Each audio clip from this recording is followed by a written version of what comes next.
오늘 우리 주신 하나님 말씀은 사도행전 6장 1절에서 4절입니다. 신약성경 196페이지 사도행전 6장 1절에서 4절 말씀 우리 함께 같이 읽겠습니다. 시작.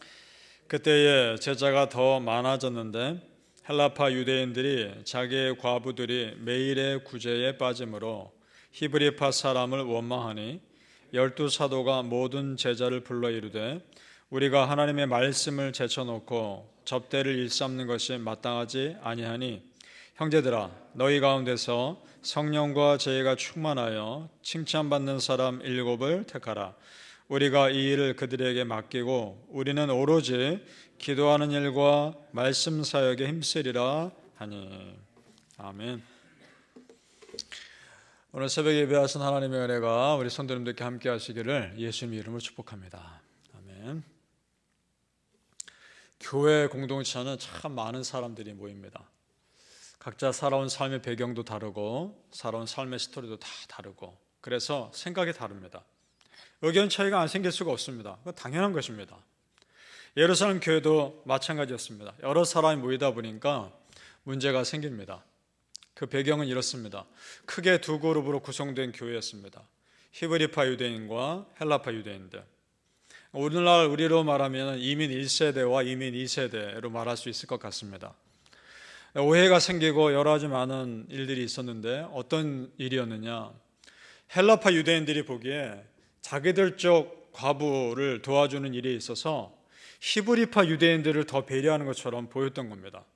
그래서 헬라파 유대인 과부들이 소외되는 것처럼 느껴졌던 거죠. 그래서 기분이 안 좋고 원망하는 일이 일어났습니다. 그런 배경이 있었습니다. 1절을 제가 다시 한번 읽겠습니다.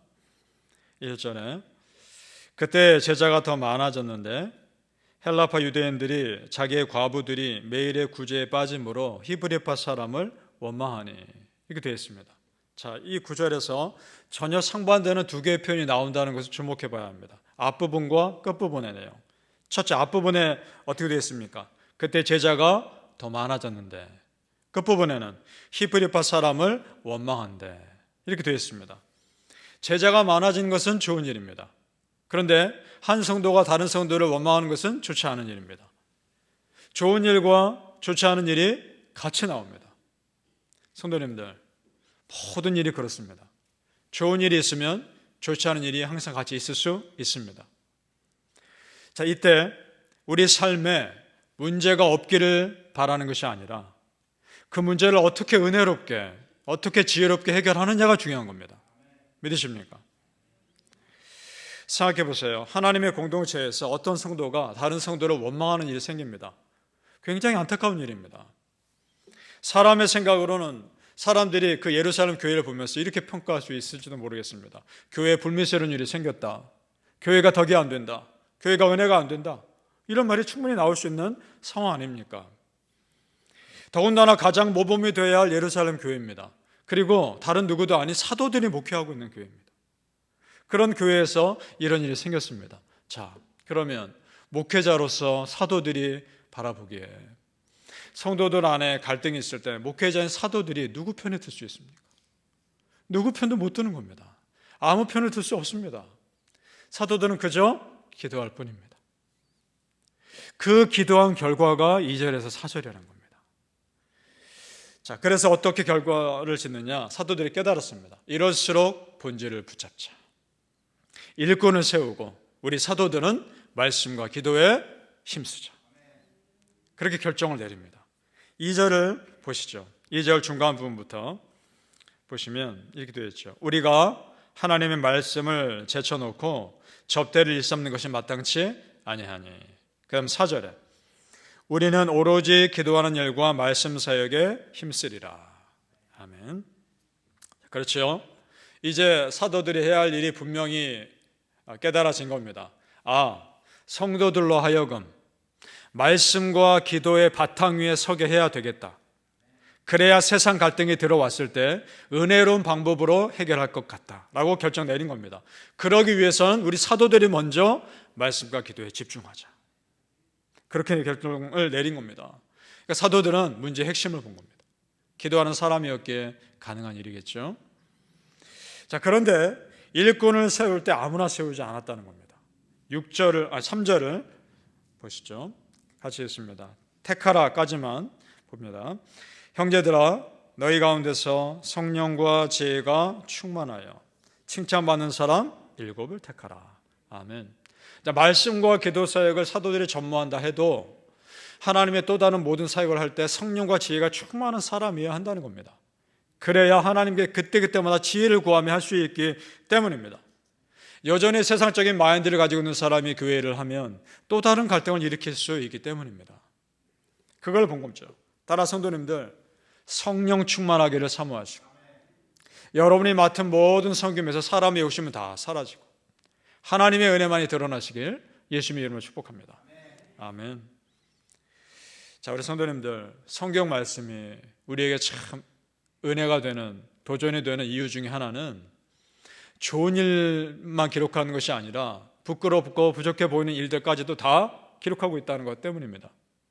한 사람이나 한 공동체의 충만한 모습만 기록하고 있는 것이 아니라 그 사람이 시험에 빠지고 무너지는 모습까지 다 기록하고 있다는 겁니다.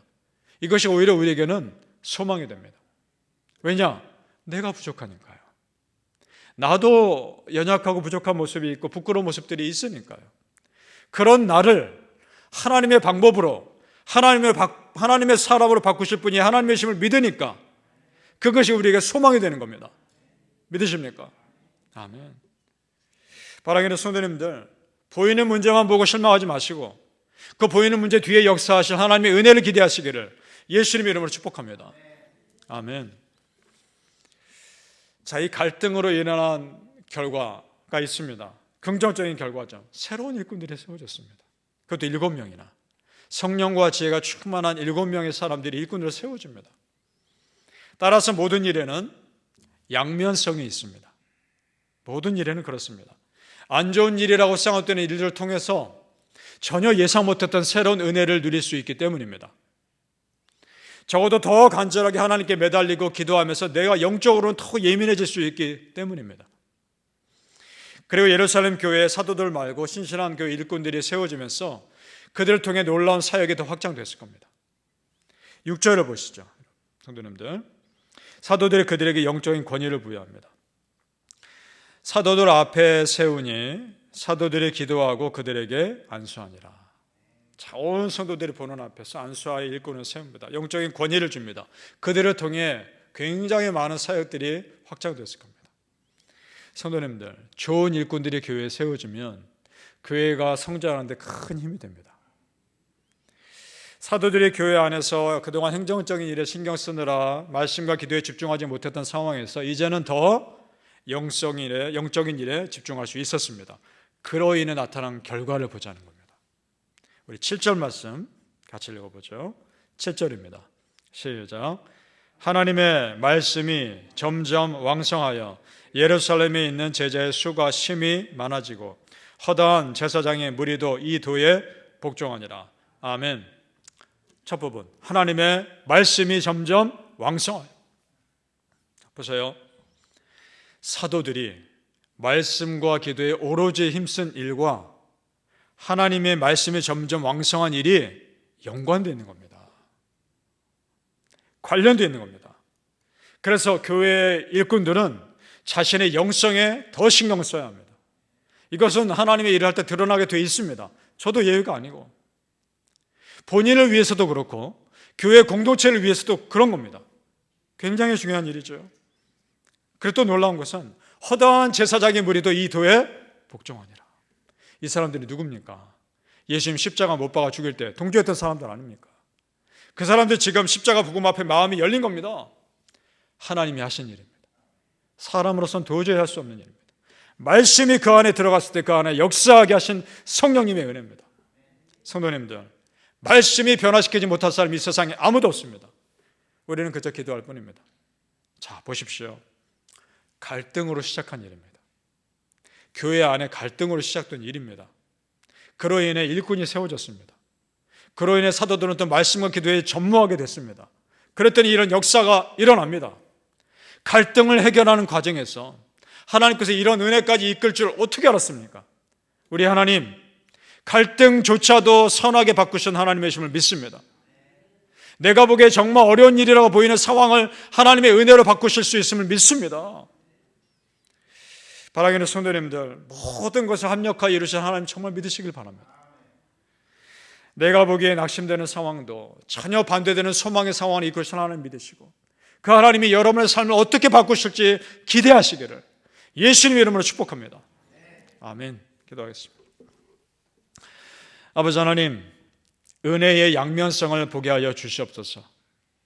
내가 보기에 은혜라고 생각되는 것도 은혜지만 내가 보기에 은혜가 아니라고 생각되는 것도 또 다른 모양의 은혜가 될 수 있음을 믿게 하여 주시옵소서.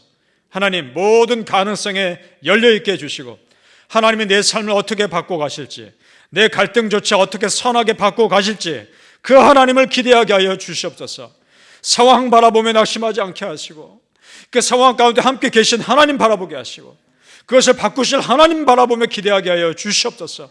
모든 것이 합력하여 선해 주신 하나님, 그 신실하신 하나님 눈을 들어 바라볼 때 그 믿음대로 이루어지는 역사가 있게 하여 주시옵소서. 감사하며 예수님 이름으로 기도합나이다. 아멘.